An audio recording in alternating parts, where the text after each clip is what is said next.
Hello, everybody. Welcome to Public Works and Finance.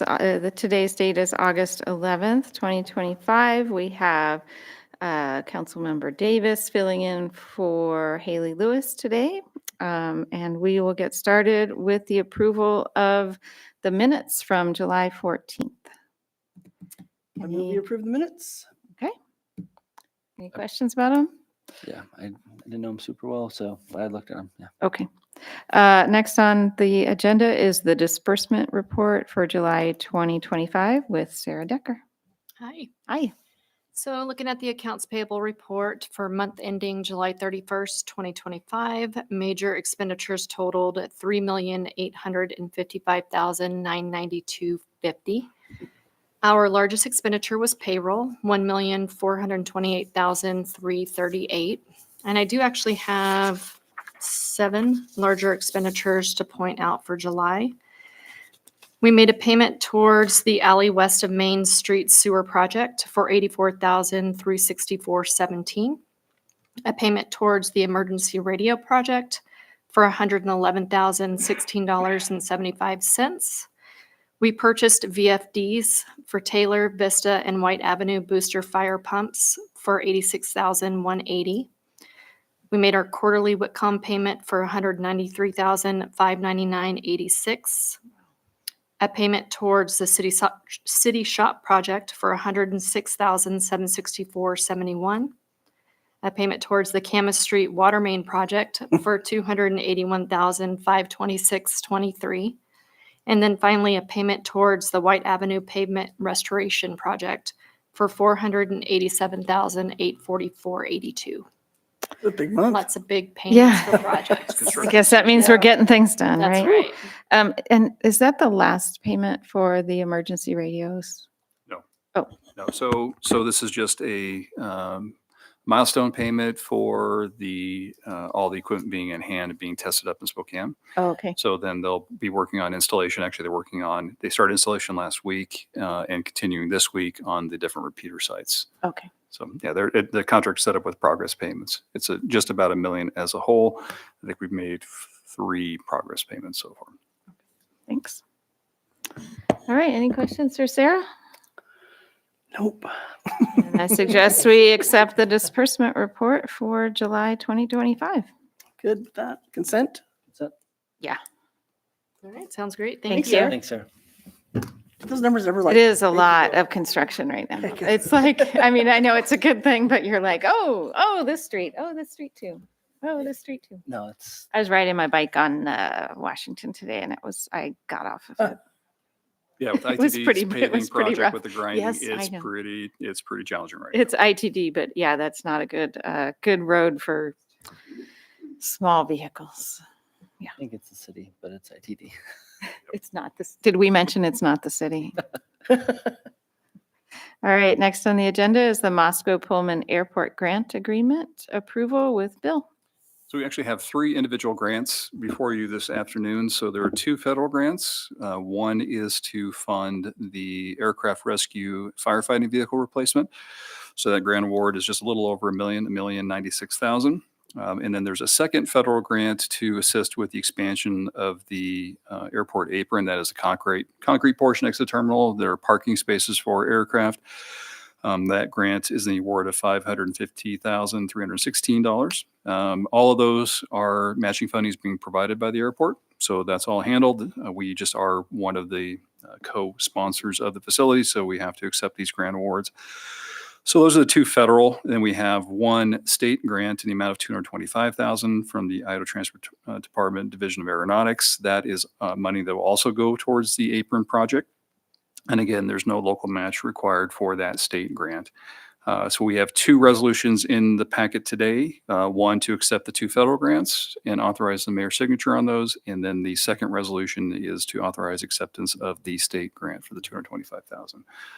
With that, I'd be happy to try to answer any questions the committee may have. Questions? Nothing's good. We're investing.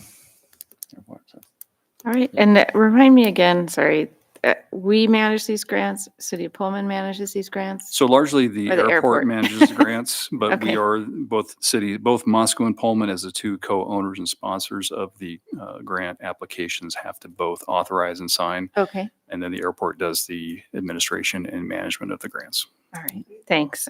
I think you've told us before what the setup is, but I couldn't remember. Yeah, no, I recommend that we approve these two resolutions. Okay, Consent? Yeah. Great, you Sounds go good. ahead. We can because of resolution. The resolutions, they can be on consent, so I think that'd be great.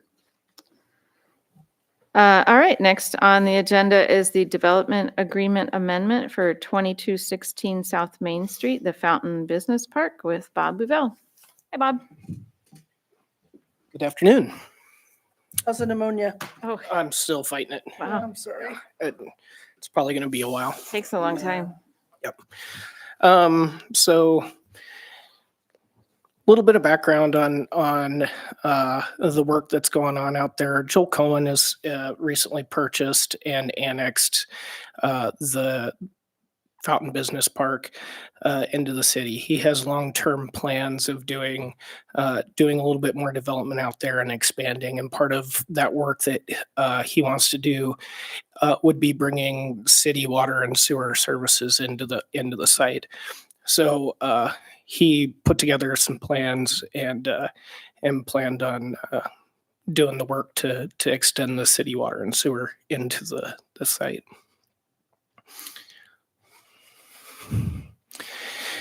So part of the previous development agreement, the city requested that Joel Cohen upsize the existing water main to a 10-inch main within the highway.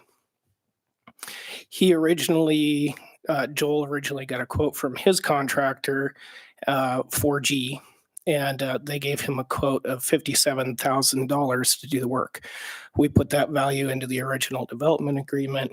And then at that time, we also got a second quote from Albright's, who's a little bit more of an experienced contractor that we work with more often. And their quote that they gave us was roughly $68,000 to bore the line, and then about $84,000 to trench it. So at that time, we thought we were getting a pretty good deal. We went with 4G with the $57,000. So then we get into construction. 4G realizes they made a mistake while reading the plans, and basically what they did is they thought that this was a lane line and not the center line of the highway. So they thought they were only having to go 1.5 lanes into the highway to get to the water main. So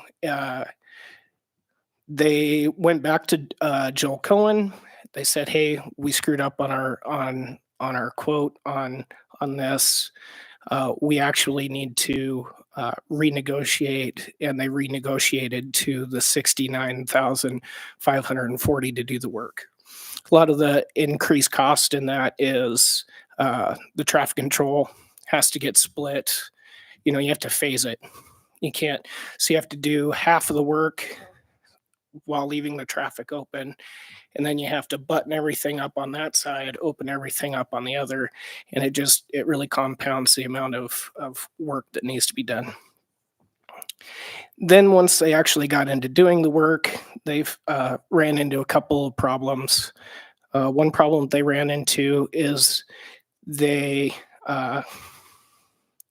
initially saw cut the asphalt in a fashion that would kind of match what was shown in the plans there, and then found out later that that wasn't going to work, and they actually had to come off of the main more perpendicular, put a bend in the line, and then come over and meet back into the alignment at that spot. So that increased some of the work that they had to do. In addition to that, the water department, upon getting out there and into the project, decided that they preferred having the fire hydrant installed over here rather than here, like was shown in the original plans. So the contractor had to redo some of the work in order to move and put that hydrant in a different spot. And so those are some of the adverse conditions that they ran into when they started construction. This was also a big surprise. It turned out that the retaining wall that kind of runs along the Chinese restaurant there actually extends well into the what we call the Nelson Avenue approach. And so they actually found a big buried retaining wall underneath there. So we did spend a little bit of time trying to figure out what to do, whether it was best to go underneath this wall or try to remove it. We spent some time negotiating with ITD because it is technically their infrastructure. Ultimately, they came back to us and just said, put it back exactly the way it is. So rather than demoing and then rebuilding that wall, we chose to go underneath of it, and which then created some other problems. That's the messy utilities that were underneath that retaining wall. And so all of that had to be excavated using vac trucks and hand digging, which was long, tedious work. None of these utilities were shown on the original plans. So definitely a different condition than what they were bidding on. Ultimately, they were able to bring it up, and that this bend here is one of the bends that they had to put in to kind of adjust the alignment to get around all the existing utilities, the retaining wall, and all of that stuff before they could come into the spot. So after all of this and negotiating with the contractor, Joel Cohen has requested that we amend the development agreement to reflect the true cost of building that line from the highway to his project. And so that updated cost would be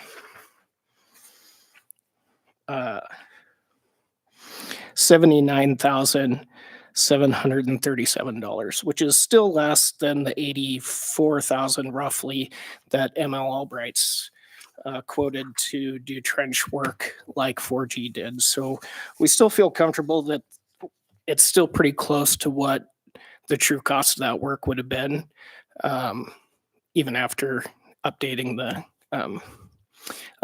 price due to all those unforeseen conditions. So staff's recommendation is to approve the amendment to the development agreement with Joel Cohen. I don't understand why the utilities weren't on the original map. Is that our error, or is that? Well, the city didn't prepare those plans. The developer's engineer consultant developed those plans. So Was it were they not mapped out beforehand, or like didn't they know, or did they just mess some of it up? those utilities are ITD utilities. Some of them are Avista, and from what I can tell, the consultant did a really good job of getting city-owned utilities on the plans, but there wasn't a lot of effort into figuring out some of the other utilities. Okay, I just didn't know why they were a surprise, because I thought they were fairly well mapped out, but sometimes not. Okay, and other questions? So I have a knowledge gap. So there are questions, Mhm. and you're gonna have to walk me through. You've explained this, and Bill's explained this, and other people have. So when there's an update, so in this case, we have a developer doing, bringing annexing into the city, and we have a water main. They're preparing the documents. So I'm just trying to figure out how are we vetting it, or is it? I mean, I know you guys are looking at it, but is there? I mean, this is a really peculiar circumstance because we have ITD, private, city, all kind of in one stance. So I guess my question, I'm dancing around it, is how do we work with ITD from a city perspective with the developer, and how do we help that contract? I mean, I know we got like those. I guess are we selecting the contractor, or is it's Joel, right? That's what I'm trying. Joel selected the contractor. Yeah. Yeah, I'm trying Right. to figure out that. I can't remember how that works from a. Well, I think the owner of the property had some scope of work they were working on. The city wanted to upsize the size of that Gotcha. water main in conjunction with that project. When we do that type of developer participation where they already have a contractor on site, they're already going to be doing some improvements to the Okay. utility system. If there's an upsize to a utility that the city would like to see occur, and the city feels it's the city's responsibility to upsize it because it's going to benefit more than just that individual owner, we will oftentimes agree to pay for that upsizing cost for that utility. We will typically look at the pricing that the owner's contractors provided to make sure it looks consistent with bid numbers that we have seen. In this case, we actually solicited quotes from another independent third-party contractor to verify that the numbers we were provided by the owner's contractor were appropriate. They looked to be less than what the city would likely see if we were contracting that scope of work. And so I think that was kind of the check to make sure that the cost being provided by the owner and the owner's contractor was a reasonable cost. Yep. And so that's really the due diligence we do going into it.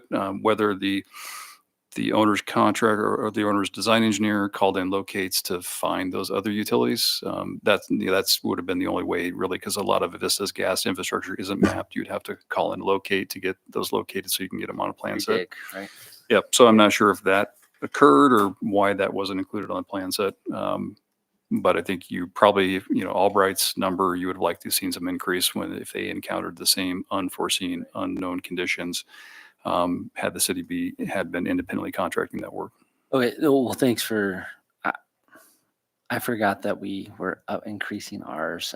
That was the knowledge piece that I was missing there to fulfill that. So Yep. that's perfect. Okay. Thank you.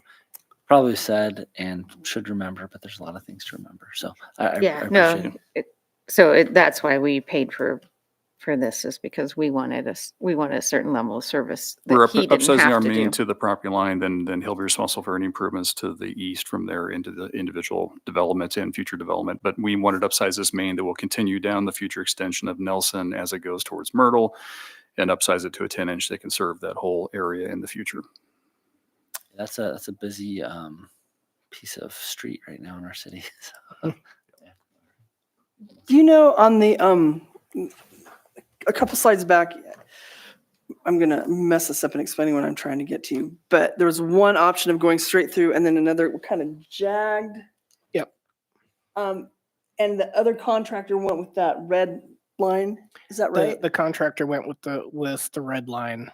Yes. So if they'd gone the other way, would that have made a difference? I mean, was that like a miss? So essentially, what that was a result of is what was the line work that was drawn in the plans are not really constructible with standard fittings for water lines. Okay. So normally a water line would have come off of the main.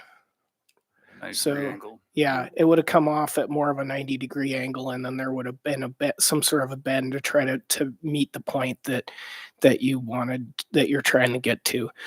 So what was kind of drawn wasn't really buildable in the real world, and so the contractor did a good portion of the excavation along that proposed line, and then when they actually got in there and started putting the fittings together and started trying to make everything fit together, they were realized that, oh, this doesn't really work and we have to bump this out in order to add some additional bends.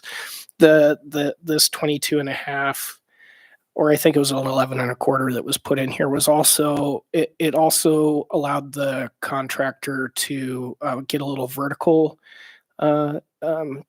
bend into the alignment as well, that helped them get underneath that wall. So the location of that that bend was chose strategically to be a spot where it would work to get things lined up horizontally as well as vertically. And then how, if I missed something, I apologize, but like, how far along are we? Like, are we done, or is there more that could be added onto this? No, they're done. They're done. This is the final Okay. price. Bob, just one more question. So I haven't seen this before, and I haven't seen everything, but and I know this isn't on our property, it's ITD, but that retaining wall, is that pretty unique circumstance that you've uncovered? Like, to me, that's pretty, like, Well, I think the history of that retaining wall is that when ITD originally rose that bridge up and rose the highway back in 08, I think is when that project happened, somewhere around that time. I think the original approach that the original approach they had put in there was more of a commercial approach. So later the city came in and we actually widened it out to be a public street approach that's eventually going to be Nelson Avenue. And so as that approach got widened, I think that retaining wall essentially got buried. And I'm not sure how far it goes underneath the approach. I don't know if it just went all the way through and then ITD like filled in behind it to actually make that you got sidewalk to make on that top of grade it down now. into the site. So yeah, I think it got built, and then as the approach got put in, some of it got buried, and then as it got widened, more of it got buried to the point where it was kind of forgotten how far underneath that approach that retaining wall goes. It's kind of wild. Yeah, so it's, and now it's basically under the highway. Yeah, well, it's underneath Oh, the the sidewalk. Nelson Avenue approach. So when we talk with ITD and often when we're trying to like make modifications to anything in their roadway, pretty much their automatic response is always just put everything back the way it is, even if it sometimes maybe doesn't make a whole lot of sense. Why would you put back a buried retaining wall? That's still the response we got. So rather than being able to just demo the wall and go through it, ITD said if we remove the wall, we have to build it back. Yeah. And so it was chose to just go underneath it. Wow, this is a very weird project. It seems like it doubled up. It was like Sisyphus, just keep going and going and going Yeah. and not getting anywhere. Yeah. Um, Snowballing is a good. I guess the bonus part is it's still less than what that 80, almost 84 is. So We still paid less than yeah, we would have if we had hired Albright to trench it. And then there were also conditions. I don't think Albright was aware of all of those conditions when they gave their quote. So their chances are if we had gone that route, we also would have ended up having to pay additional costs. all right. I feel like we have no choice. Yes, Is that a recommendation to approve? that's my very sad recommendation to approve. Yeah. Agree. All right, does this need to go on regular it can go on agenda or consent. consent? You can go consent. Okay, Yeah. thanks. Thank you. The Thanks, Bob. Feel better. next thing on the agenda is the third amendment to solid waste franchise agreement, Exhibit G with Tyler. Hi. Good afternoon, counselors. With a name that exciting, I'm sure you're on the edge of your seat for this one. I really need you to work on your title. I'm gonna come up. I'm gonna spice it up. You're not gonna know. You're gonna be like, wait, what is this? Yeah. So this is actually something that you've all seen as far as the numbers on this. So this is the procedural item that we have before you this afternoon. Due to the way that we've got the franchise agreement structured with Lake Tahoe Sanitation Incorporated, which does businesses inland North Waste. As we go through and prepare our annual budget, there is an escalator that is built into our agreement with them, and that escalator is reflected in what's called Exhibit G, which is our agreement with Inland North Waste. And so as part of the procedure for the budget each year, after the council has approved the budget and the budgetary amounts, we take that same contractual amount that's in the budget and we update Exhibit G. But that does require an update to the franchise agreement. So the second amendment to the franchise agreement was the last time we did this last year. Yeah. And I'll be back with what I hope to be the fourth, because I don't want to do any more in between, Sure. next year. So anyway, that's what this is. It reflects the, there's a formula that's contained within the agreement that dictates the amount, and that's just largely based on CPI. And then that's applied 2.86%, and it's applied to the fees that we compensate them for the activities that they engage in under that franchise agreement. So that's what's before you today. Staff's recommendation is just to approve or to recommend approval of the third amendment to Exhibit G so that we can keep picking up the trash. My neighbor would be really excited for you to keep picking up the trash because he has his route that he runs. So That's right. Trash trucks are pretty exciting. How long does this agreement go on? I forget how many years. So like we update it every year, but there's an overall review of it. 2035. 2035. I knew it was a while. Yeah. So this agreement potentially runs out to 2035. yeah, I think we should keep No, the it's- agreement. it's No, pretty- These are pretty straightforward discussions. I today. really got to spice up a title if I'm going to bring something this easy. Yeah, yeah.